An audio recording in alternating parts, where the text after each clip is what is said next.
Good afternoon, everyone. My name is Farida Danjuma, and I'm your host today for this episode of Business Pulse with Kristen Pedabo. And with me today are two amazing ladies, Zainab Akorede and Tina Adejiran. And today we'll be speaking about a topic that's dear to us in our unit, which is strategy. So I'll just start with Tina. So in a layman term, so for people that have never heard the word strategy, how would you explain strategy? Planning. One word, planning. It's about ensuring that you have the right plan to achieve the right solutions for your business. So I can have a family strategy, I can have a spiritual strategy, I can have a financial strategy. All it just means is looking at all the parameters regarding whatever that discipline is and ensuring that I have a plan that is right to achieve whatever my objectives are. That's amazing. Okay, over to you, Zainab. What are the common mistakes you've seen, strategic mistakes in this discussion that you see companies make when it comes to just developing their strategy? Okay. I would say typically is that many companies confuse strategy with activity. They feel like, okay, because I'm hiring new people or I'm making new products or going into new markets, and all of a sudden, that just translates in the fact that, or that translates into a strategy, or translates in the fact that whatever it is that they have set up for whatever vision they have is actually working. But in many times, and in most cases, that's actually not what it is. Because what you're doing is just activity, you're just doing things without an actual plan.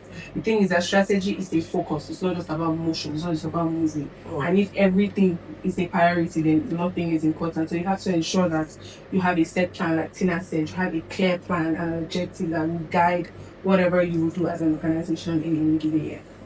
That's amazing. And I mean, having said that, equally having a strategy and not having the to-do and the action around it is equally useless. It just becomes a very nice document on your bookshelf. So strategy and of course the activities around it are important.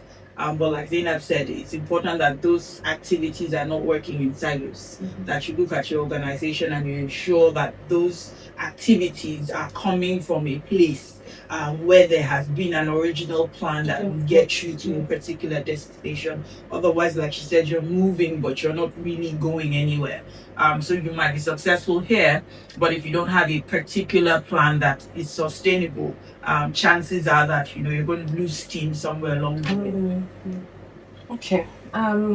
Again, I would like to ask: have you seen a situation where its strategy failed because of bad implementation rather than bad thinking? Actually, most times that is the cause of strategic failure. So strategic execution is as important as strategy design. You can have a very fantastic plan in place. You can have a fantastic blueprint in place. If you don't have the right team and if you don't design the right activities that follow those plans, it fails. It fails. You might even sometimes have the right team but not have the right person championing it, or not have the right skill sets within the organization to push it. There are several reasons, but most of the time, the actual reason that there's failure in strategy is in its execution. It's like the most critical part of it. In fact, it's probably better to have a bad strategic plan and great implementation than vice versa. Okay, I agree with what she has said. Actually, especially that last part of saying it's better to have that strategy. But if there's somebody who can implement it for you properly, then it work. Yeah, so I think it's just a classic case of maybe in real life where you have something planned in your mind, but when you then execute it, sometimes if you are not guided or you don't pay good attention to it, you just see that it doesn't come out the way you planned it. That's a great one. Okay, over to you, Zainab. I would like to ask, in terms of maybe achieving strategy, right?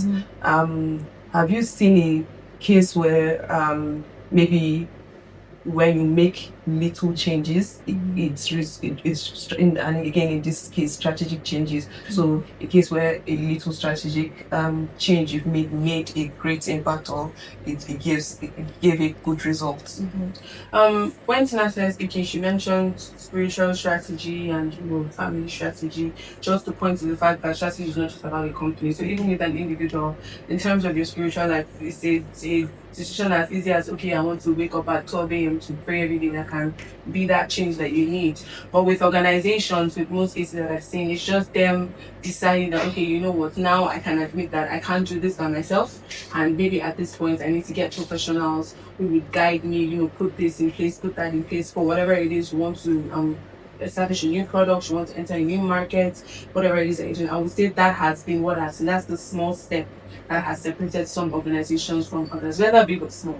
It's just in them deciding that I think now I need help, and so I should hand it over to the professionals and be ready to help them as much as they need to be able to do that for me. So yeah, I'm for that. Okay.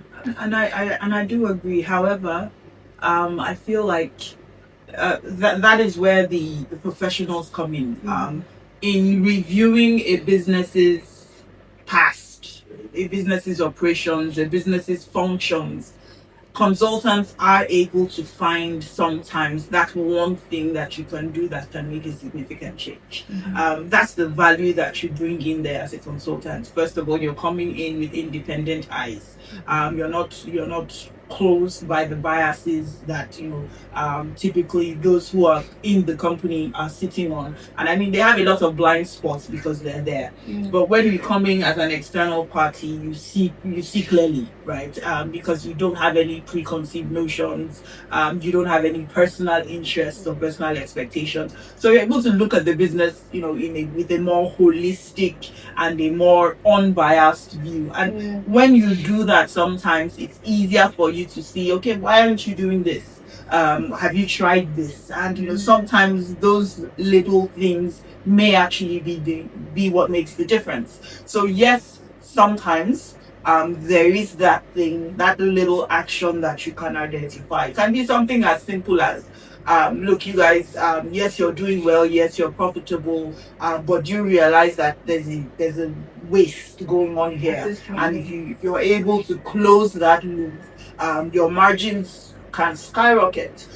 So that's where the professionals come in, their ability to come from the outside with unbiased views. Okay, so to our last question for today, how often do you think organizations need to review their strategy? I mean, back in the day, people used to build strategies around decades, so 10-year strategy. More recently, 5 years, because of course the business landscape is so dynamic these days. Even if you have a great strategy today, it may be obsolete next year. So, in as much as it's fine to have a long-term strategy, organizations are typically advised to have shorter-term strategies so that they're agile. If there's any need to change based on market conditions, foreign exchange fluctuations, they can adapt quickly and make the changes that are necessary. So the best practice in today's dynamic and fast evolving world is to keep them short. So 2 to 5 years at the very most. But those 10-year strategies really are just a question of maybe building on certain legacies, but those are not plans that are realistic in this day and age. So I would say typically have a 5-year strategy as the long-term one, but build on, say, every 2 years you have to look at it, what has changed, what do we need to update, and keep that as agile and as fresh as possible. Okay, so I have a follow-up question that just popped into my mind now. Do you think it's also okay or it's fine for companies to have maybe like a plan A, plan B type of thing when it comes to strategy? So every strategy, I mean, for me, in my experience, should have scenario planning. So scenario planning, I mean, there are lots of frameworks that we will typically use to analyze your different options. But yes, you should have cases where, you have versions, or you have versions of pretty much the same plan, the same goal. This goal is to increase market share. You can have 4 or 5 ways by which you can increase market share. So if one doesn't work out, you can immediately flip to the next.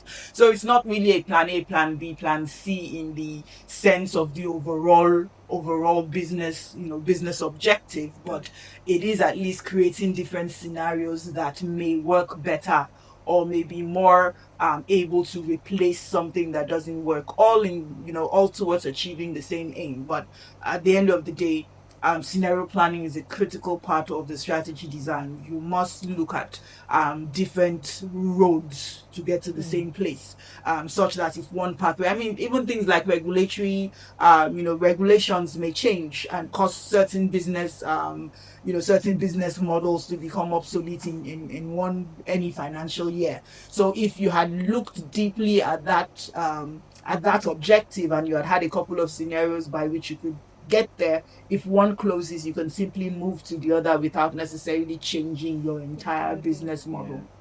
So yeah, it's definitely worth having. Oh, that's great. Okay, guys, so we've heard it from the amazing ladies. Again, I think my key takeaway here is the fact that you don't have to stick to one strategy. Have different scenarios that you can fall back when things change. That's it from us today on this episode of Business Pulse by Crescent Pedable, and we'll see you in other episodes. Do great to watch. Bye bye.